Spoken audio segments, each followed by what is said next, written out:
Hello, everyone, and welcome to another Bryan Broaddus Thursday. Last time I was hungover. This time, our guy might be a little sleep deprived, but don't you worry about it. It's a Broaddus Thursday. We're ready to talk Cowboys football with you. I'm Jeff Cavanaugh. Hi. He's Bryan Broaddus. Now this is a hot dog bun. I think it's a hot dog too. I don't know. I don't have anything that says No, Bryan. I was at, what's funny? Sleep deprived. Was at the Ranger game last night. $1 hot dogs. You have a couple? I didn't. I was with people. See, I'm on this diet plan. I'm trying, man. Okay. I'm really trying. But you could take $1 hot dogs and doll them up with relish and ketchup and mustard and make them like gourmet hot dogs. And that's what the group I was with was doing. So they were. It's funny to see people like drinking vodka and eating $1 hot dogs. So it was a lot of fun. Okay. And then, yeah, sleep deprived. Anytime out there, if you need a ride to the airport at 5 a.m., hey, just look up your buddy Brian, reach out, say, hey, Brian, would you mind getting me to the airport at 5 a.m.? When I got back from the Rangers last night, about 11 o'clock, lay down a little bit, got up about 4:15, got over there, got the people to the airport, and here we are. So all good. The busiest man in Cowboy media, Bryan Broaddus. You've got. Thank you, Jeffrey. What are we going to talk about today, man? Your Cowboys. We're at a month inside now, getting close to reporting for camps. It's going to be here before you know it. You happy with this? You happy with this tight end room, by the way? Have you heard? Has any of your sources talked about this? And here I'm not going to move the needle, but this Brevin Spann-Ford, the kid from Minnesota. Oh, dude. So looking up. Did you watch some film of him? I watched a little bit of him, but his numbers cracked me up. Like, he's a big old dude, so in theory he could probably block a little bit, but he's a bad athlete and he can't catch, and that cracked me up. So if they like him, look, you never know. You never know. The NFL is not the same. You get to the NFL, you get to, especially with the Cowboys tight end coach, who might be the best on the planet. Seems like Lunda Wells is a badass. He is a badass. But I think that guy dropped like 20% of his passes in college, which is really impressive for a tight end. But if you're hearing good things, I'm here for it. He was. I was just curious because I was looking down at the roster and rooms, and then I was thinking about John Stevens and how good he looked, coming back.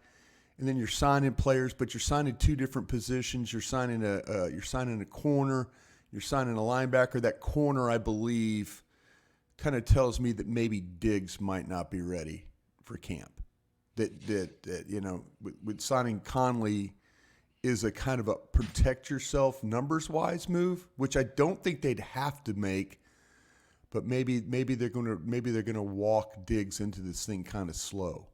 So the linebacker's interesting because he's 5'11", he's 230 pounds.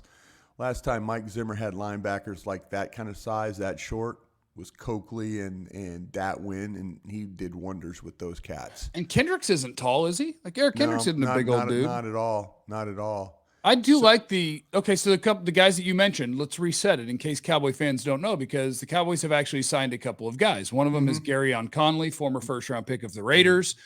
Didn't really work out for him in the NFL. He ended up playing in the U.S. or the UFL last year, and now the Cowboys are going to give him another NFL shot. Right. They signed Jonathan Garvin, or no, they're working out Jonathan Garvin yesterday, allegedly, according to Tom Pelissero that I saw.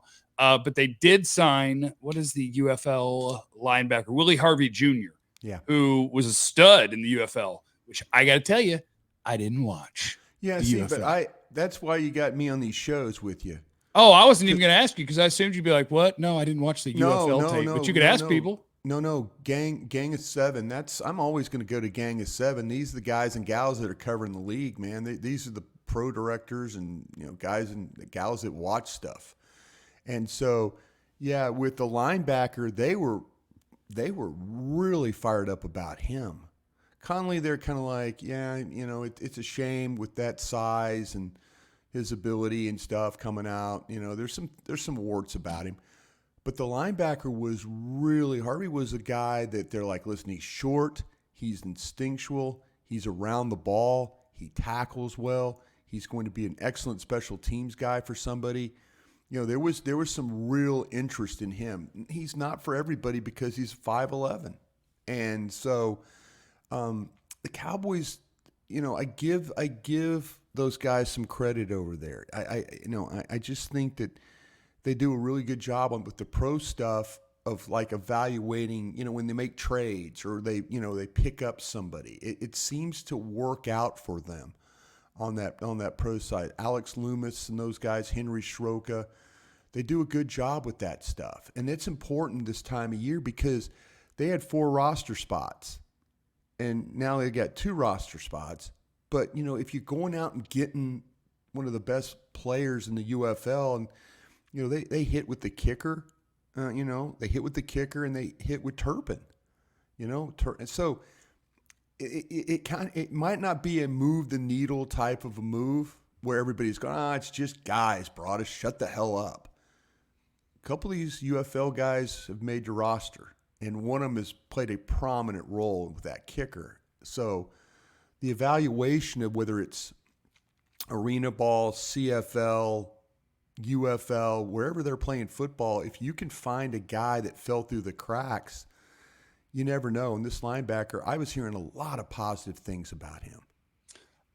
So what I do with the Cowboys front office is I just assume that all the credit in the world goes to the guys that you just named and Will McClay and those guys. Because the fact that you can win 12 games every year on a team that like this offseason didn't want to sign anybody, can't get contracts done with their best players. Sometimes if they don't like a great player, they'll just trade him for a 5th-round pick. So I assume everything that Jerry and Steven or everything that doesn't work out, it's those Jones guys. But then Will McClay and them come bail them out and like, don't worry though, we'll find you enough guys. We'll keep you competitive, even though you are going to make it very challenging in a number of ways. That's what I assume. Yeah, we've seen some articles come out now lately, and the one yesterday that Barnwell wrote for ESPN he wrote a whole thing about Dak, and he also mentioned, is it possible for them to sign the 3 top guys and build? And I wanted to get your thought on that. I hope I'm not wearing people out with salary cap talk, because numbers wear people out. They just, hey, sign the player, let's go. Let's not, that was me when I worked in the league. I'm like, I don't want to hear the numbers. I don't care. Just, we need this guy to play. We don't need the Giants to get this guy or the Buccaneers to get this guy. We need us to have this guy. That's how you felt about all the felons. Brian was like, look, somebody's going to pick them. Hey, man, it should be us. You learned well from me. You know me and my Cincinnati Bengal love there for that. And there's going to be some Cincinnati fans that are listening right now. You guys do a hell of a job. You have the smallest scouting staff in the league, and it's a coach-driven department. That is no slam at you folks. That just, if you have a coach-driven department, they will sign whoever. They don't care. They've coached felons or whoever. And I'm not saying that every Cincinnati Bengal player is a felon. Let's just say people who get in trouble. I shouldn't have said felons, but let's just say that when we were back. You screwed us up is what you did. Because that's okay. Somebody from Cincinnati is going to reach out and like, Broaddus, you know better, you dumbass. They shouldn't be mad. What I'm saying, here's what I'm saying. What I'm saying is when Brian and I were watching tape. Yeah.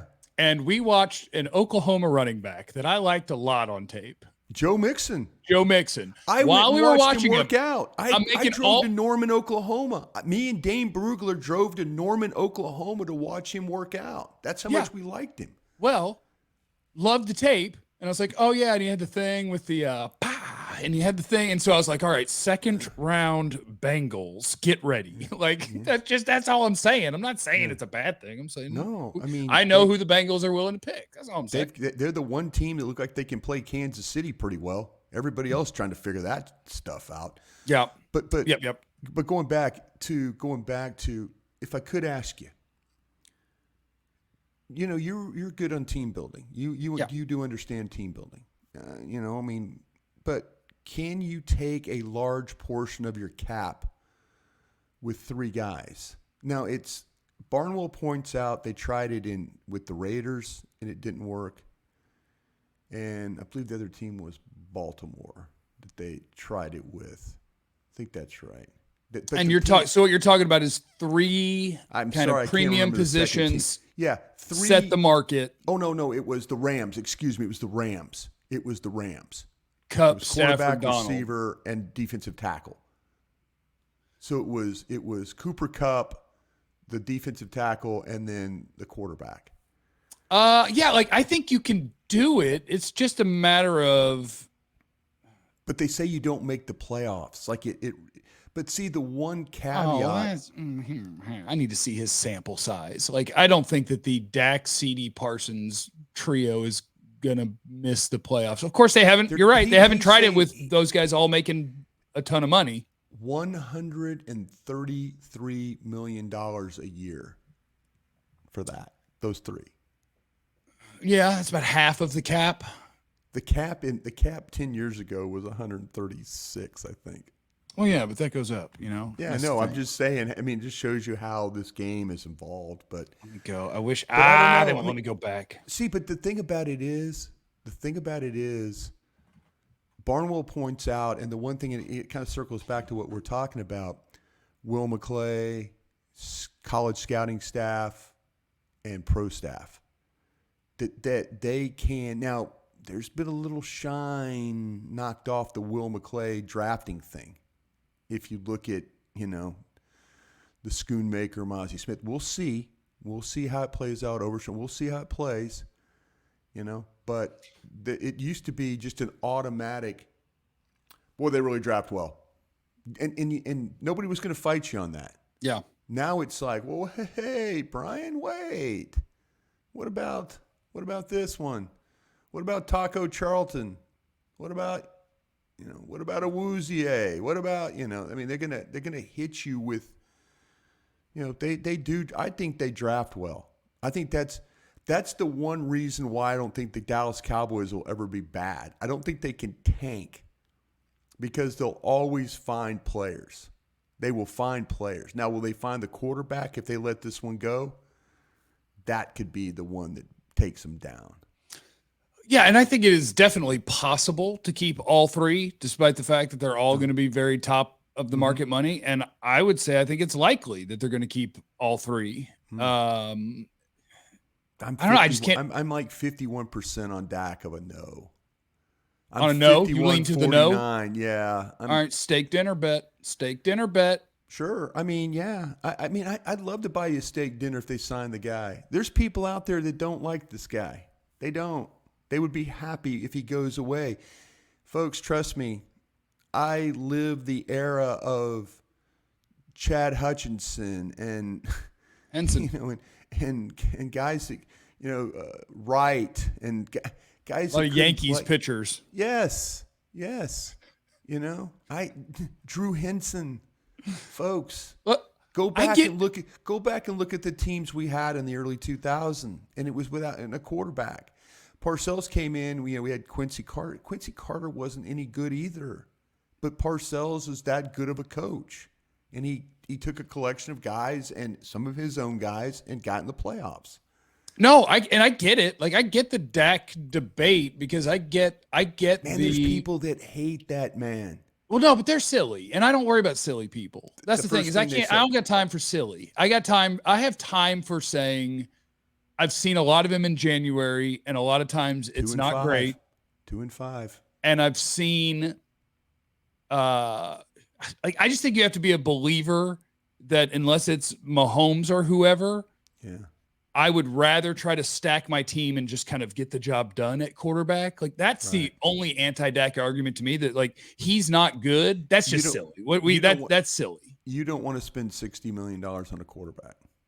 I do. But it has to be Mahomes. I give it to Dak. Would you give 60 to Dak? Yeah, I'll give it to Dak. Yeah. Okay. And I do it saying I have one of the 6 to 8 best quarterbacks in the league, and I'm not willing to throw that away. And I'll pay market value, no problem. And 3 years from now, he'll be the 9th highest paid guy, and we won't care anymore. Right now, we don't care. And he's going to be back at the table in 3 years because Todd France is not going to allow him to be the 9th highest paid quarterback. Yeah, I mean, Well, yeah, and that's where Mahomes is now. Like they knew that it was going to happen, but Mahomes is no longer. They extended near the top. Mahomes. They gave him more money, but okay. Mahomes initially signed like kind of a Tyron Smith deal. Yeah, 450 over 10. Todd France ain't going to let his guys go on a long-term deal. He's just not. It seemed like last year we were talking about going into training camp and Dak. Well, they're going to get Dak done. Da da da da da. And next thing you know, he's done. And you're like, all right, great. And then it feels like we turn around and wait, Dak's back at the negotiating table again. And it's just, I don't know. But there's people out there, and it's, and I'm not pointing fingers, but there's people's main argument is that he's a 2-5 NFL playoff quarterback. And is that justification? My man will win 10 to 12 games every year. He will figure it out. There's people that will say, well, they play poorly against, it's not all his fault, but they play poorly against really good teams. But that's, being from Dallas like you and I are, that's where these quarterbacks are based on playoff championship wins. People don't like Danny White. Took him to 3 straight NFC championship games, but people, couldn't win the big one, couldn't get over the hump, couldn't do, and that's where the Dak haters will hang their hat on that playoff record. The Dak lovers will say, go back and look at the quarterback play in early 2000s, and that should scare you away. Early 2000s. Oh, yeah. When we're talking about Drew Henson and Chad Hutchinson and Anthony Wright, And that's part of it, but I think another part of it is like the way that I would think about a quarterback is if you want to take the 7-game sample size and say that's who you think the player is, and I'm taking 100 games, I'm more confident in what I think about the guy than what you think about the guy. If you're just saying, well, in these 7 games, I don't think he played well enough, I would say I agree with you. But I think that it's more likely on any given day that he's going to play really good because that's what his track record is. And then I would throw in the fact that I just looked up one name because I know that he didn't start off hot in the postseason just for the hell of it. And this will get me killed because I'm not trying to compare the two. I'm just saying it's a team sport. Peyton Manning's first time to the playoffs, L. This is the way you go. Yeah. Win, L. We're 2-4. Win, 3-4. We're 3-5. We're 3-6. Like, can you do me a favor? Do you have that?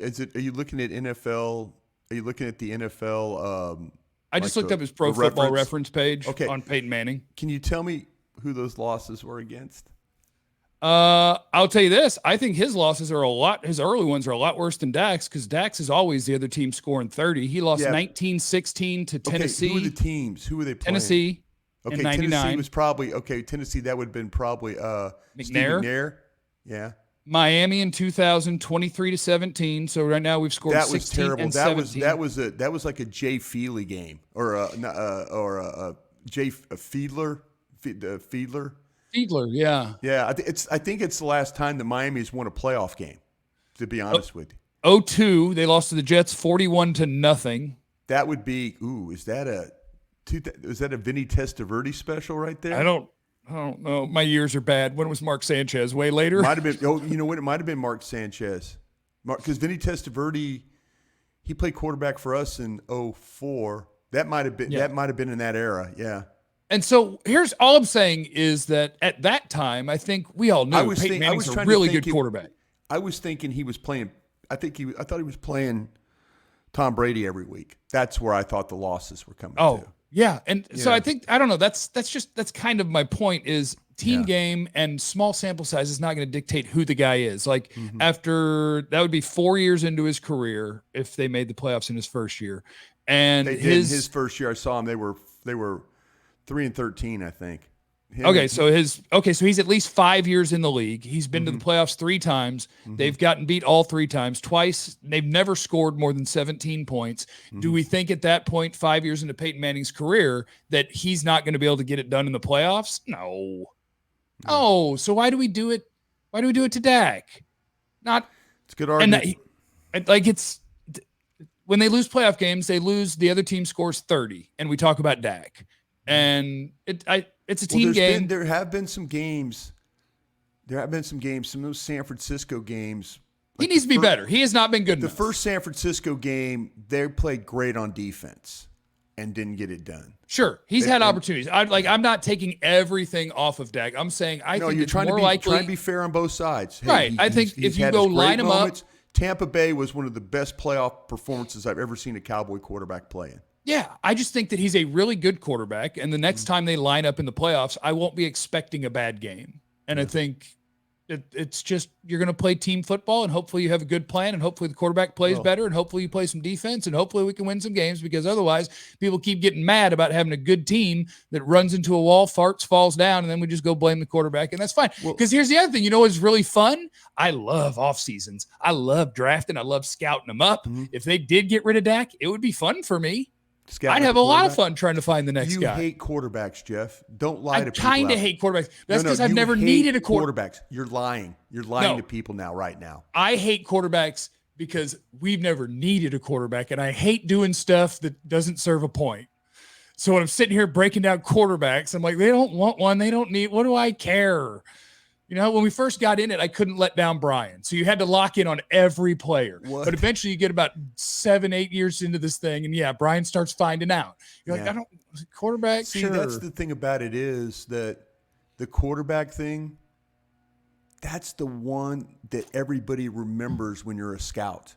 When you're putting it out there every day, you know, when you're having shows and you're talking about it, and then everybody cares about your quarterback list. You, me, KT, when we were doing this all together, and we'll get back to doing this.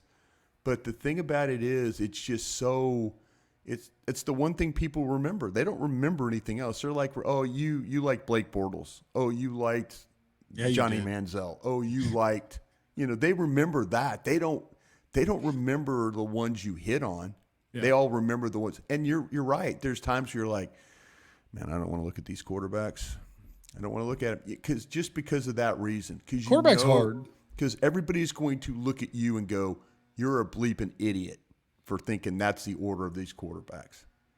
Yeah, I want it to be easier. Quarterbacks are hard. Yeah. I don't want scouting to be hard. They're hard position to do. Unless, like I say, the evaluation of a guy like a Mahomes at Texas Tech, you're absolutely right. He's going against Baker Mayfield, and he loses the game like 85-78, and you're like going, he can't play any better. He can't play any better. I mean, but you're also like, he had 5,000 yards, just like every other Tech quarterback always. System quarterback. How many times we hear that crap? Yeah. He's a system quarterback. That guy's a system quarterback. You don't hear that system. I tell you what, they did say it about that kid at Washington a little bit this year. Yeah. Yeah. They did say it like, oh, well, it's a system. No, he just had damn good offensive line and damn good receivers, and his play caller just happens to be at the Seattle Seahawks right now, play caller guy. So have fun hanging out with Kirk Cousins for 3 years. Learn a lot. What a weird pick. Learn how to say darn and shoot. It's Bryan Broaddus of 105.3 The Fan, 2 to 7, G-Bag Nation, Monday through Friday, home of the Cowboys, and also the Love of the Star podcast with Bobby Belt. Also, Bryan Broaddus Fridays with Vach Lombardi. Brian's all over the place. I want to take you back to something you asked me, but then I want to ask you. Because you thought you were going to ask me, but then I'm going to ask you. I started off with a tight end question. I don't know why I did that, but I just looked down at my roster and I was thinking, man, ask a tight end question. Guess what? I'm coming back at you. With a tight end question? With a tight end question. What is more likely? Guy's a top 3 player, tight end. What? Top 3. The tight end you have is going to be in the top 3. I love the tight ends. I love that. I've been telling people if I were going to buy a jersey, which I won't because I just turned 40, I'm too old. I can't wear the last name of a dude that's younger than me on my back. It seems weird. I just can't do it. Ohio State 15 Zeke. If you want to buy yeah, that's the way I would have to do it, like some sort of throwback or some sort of bit. I can't wear an adult guy. I can't wear an adult's name on my back that's younger than me. It's weird. Go with the Zeke 15 from Ohio State, man. You got you covered there. If I were going to, I would get a Ferg jersey. I love me some Ferg. But my question for you is more likely to step up in some sort of way because somebody got to catch passes and get yards. The third wide receiver Ferg. Or the second tight end? Ferg. Oh. Yeah, because Ferg's going to Ferg. See, I see target distribution, Lamb, 2 receivers, 1 tight end. That's it. Yeah, I see Lamb 1, Ferg 2, and whatever other wide receiver you want to throw in the mix. Oh, it'd be Cooks 3. But you think Ferg was 2 last year? Cook. What if one of these Brooks or what if Tolbert catches fire? Or, That's what I'm wondering. Do you think that it's possible that Tolbert steps up and is a, let's say, we had this 50 catch guy? Do you think Schoonmaker could be a 35 catch guy? Neither one seems likely, right? Schoonmaker. If they're going to have all their completions they had a year ago, it means that Lamb's going to have 200. Ferg's going to have 120. Cooks is going to have 100. Yeah. Somebody has to catch the other ones. Yeah. I'm leaning towards Brooks. I think Brooks is mentally really tough. And I think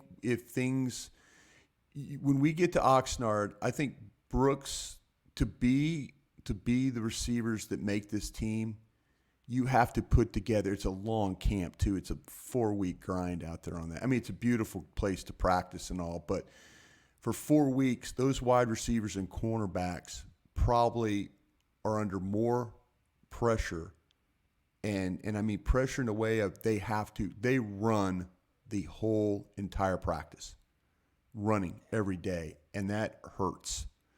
And I think to me that the guys that have consistency, the receivers that run routes, catch balls, and they do it every single day, there's a side of me that believes that Tolbert might have 3 or 4 really good practices and then have 3 really bad practices.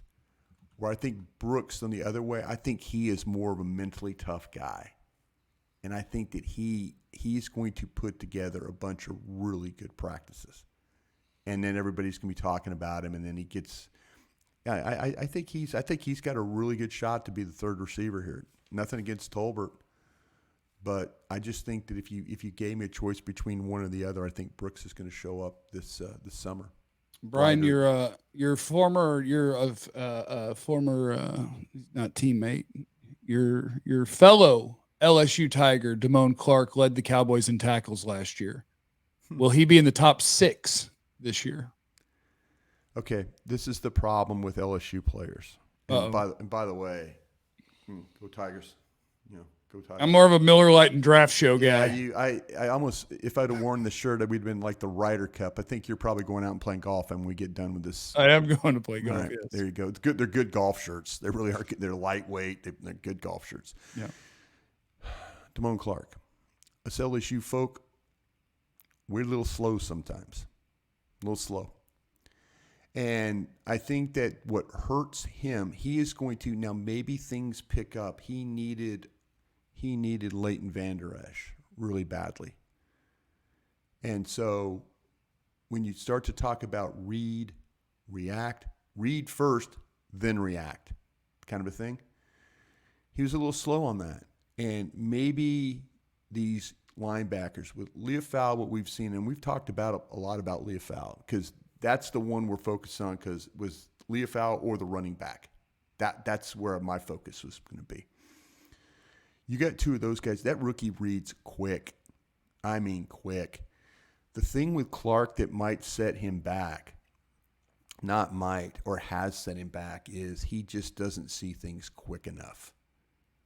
But with help, if you have somebody like Kendricks going, yeah, okay, wing right, they're coming, the ball's going over here, ball's coming over here, A gap over here, get ready, that kind of thing. Communication makes him a better player.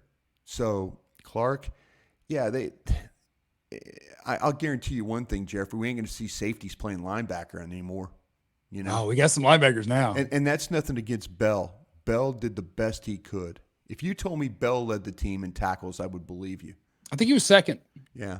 That's Clark, Bell, Wilson, Curse, Bland. See, the guy that's interesting to me, I don't know if Wilson's going to start at safety. I think this is a Wanye Thomas rising. And I think if that happens, it's great. Because if you have a guy that's not a bad player that gets replaced, that just means somebody's whipping ass. Yeah, the one thing, Wilson will try and destroy you. I don't know how well he really covers. And that's another see it, react, get over kind of thing. he will come downhill and punish you. But I think there's a couple of positions, like guys they kind of relied on. Clark, Wilson, those guys might not have the roles that they had last year in this defense. Oh. And you asked me the question about Clark, and I think it's more about that ability to read really quick and then go. All right, Bryan Broaddus. I want me some glory hole. Go take a nap. I'm good, man. I've got to get on the phone and talk to some folk, but yeah, I appreciate it though. God, the hardest working man on planet Earth, the are best we Cowboy source on the planet. Thank you for saying that. I appreciate that. We playing at the golf course that you shot the 80 something at? No, I need to, because then my last time I was in 97. There's a 14-stroke difference there. I'll be out of Tennyson. I'll be keeping it local. Oh man, I'll tell you what. Hey, you need to go play. It used to be called LB Houston, and now it's Luna Vista. It's over there off of Lunar Road in 635. Is there no water, no trees, short course? That's what I'm looking for. No. It's a public course that they might as well hold U.S. Open qualifiers. Oh no, I'm good. Thanks, bro. Seriously, when I was a kid, real quick, it was 60 years ago, 50 years ago, learning to play golf. LB Houston was like a lot of trees. I don't like trees. I went out there with Bennett when he was in town, and those trees are now like sequoias. I mean, it's like they block out the sun, and like if you hit it in there, it's like pitch out. Just don't even. I mean, I think I'm going to try and cut it around this tree. No, just toss it out in the. Let me tell you what. Go play Luna Vista one time, and you the second hole on that course. I would say in major championship golf, it's the hardest hole in the world to play. Number 2 at Luna Vista. Okay, Bryan, I'll get out there. I'll go real quick. Here I go. No, go and check it out. I don't like sucking. That's a weird thing to say. It's a challenge. It's a big time. It's a big time. It will challenge every shot you have in your bag. Okay. That place. I swear it's a US Open qualifying course. It's so tough. But it's a public course. It's a really good public course. All right. And so, I'm gonna go tackle it. I'm gonna go take it down. I got time. I don't got nothing to do till Cowboys camp. When you shoot 107, just remind me that I played at Luna Vista. Yeah, Bryan, I played Luna Vista. I didn't cap it at a triple, and I fired a 194. Yeah. Had a great day. But you might play really well. I just will say this: there's going to be some shots that you look at and you go, "I can't hit this shot."